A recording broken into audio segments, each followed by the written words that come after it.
La ville d'Ouyem et la province du Wellington, c'est ce potentiel naturel et ces nombreux investissements destinés à améliorer l'existence des populations qui se multiplient.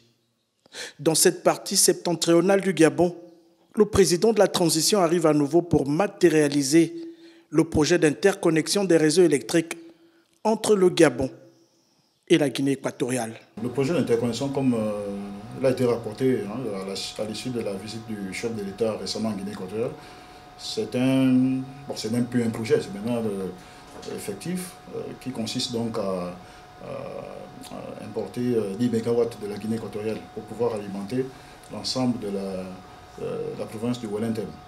À terme, le projet vise à améliorer l'approvisionnement en énergie électrique des localités situées dans cette partie du septentrion. Alors la première phase donc, qui va être inaugurée dans 48 heures, donc c'est la liaison d'interconnexion par Bitam, donc Eboubein-Mebo, qui nous permet là dans l'immédiat, qui nous permettra d'importer 3 MW sur les 10 MW prévus globalement. L'exécution de ce projet de raccordement souligne l'engagement des deux chefs d'État à favoriser une intégration énergétique régionale bénéfique aux populations. Il y avait un délai de pratiquement 2 mois et 2 semaines. Nous avons travaillé à arrache-pied pour y arriver. Je pense qu'aujourd'hui, on est presque à 100% des travaux. Pour ne pas dire 90%, mais on a 100% des travaux. Les travaux sont réalisés et prêts à remettre dans les mains des agents de la SCG ou des autorités. Le projet d'interconnexion, nous bénissons vraiment l'Éternel et qu'il veille sur le président. C'est un projet qui nous soulage. Nous, la population de Bitam, nous sommes très contents, la population de Bitam, par rapport à ce projet Guinée équatoriale et le Gabon. Que Dieu bénisse, que Dieu garde le président de la République. Nous sommes contents, nous les Bitamoises et les Bitamois.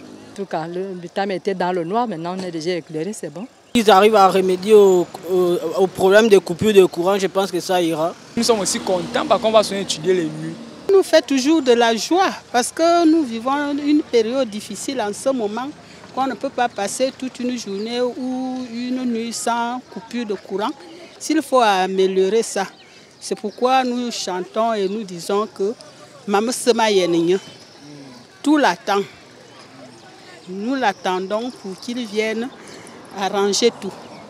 Avoir concrétisé dans des temps relativement courts le projet d'interconnexion, puisque il faut rappeler quand même que c'est un projet qui avait été pensé déjà depuis plusieurs années, mais qui a tardé à voir le jour. Donc déjà, remerciement déjà par rapport à l'interconnexion, un remerciement également, particulièrement en ce qui concerne la localité de Yem et ses environs, par rapport au nouveau groupe que nous avons reçu, qui nous ont permis aujourd'hui qui nous permettent de répondre efficacement à la demande. Et puis bon, à l'adresse des populations, c'est de rassurer que nous allons au-delà des investissements qui sont faits, au-delà de l'interconnexion qui sont faites. Nous avons quand même à cœur de poursuivre nos efforts. Pour le président de la transition, durant ce séjour, il ne s'agira pas simplement de résoudre l'équation du déficit énergétique dans la province de Wellington. En bâtisseur, le général Brice Clotaire Oligui-Nguema vient ici donner une impulsion nouvelle à l'œuvre de construction entamée au lendemain du 30 août 2023 dans la province du Wellington.